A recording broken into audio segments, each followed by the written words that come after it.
Makueni koro yudo fuong'ruok tong' doho ma Makueni golo chik mondo gidhi mbele kod ohelni mekgi ka girito wach kowuok kuom migawo mar arita ewi lesen mag uso kuong'.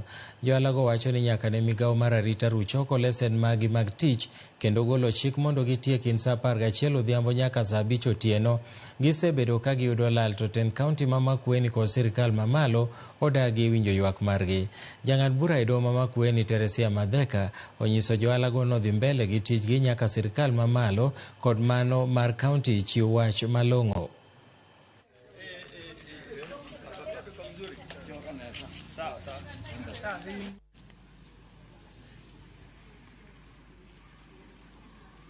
We really benefited during the mediation course, whereby the court normally goes to the people. We had our field day to talk with his own people, to hear matters that have been stalled in the court for quite some time.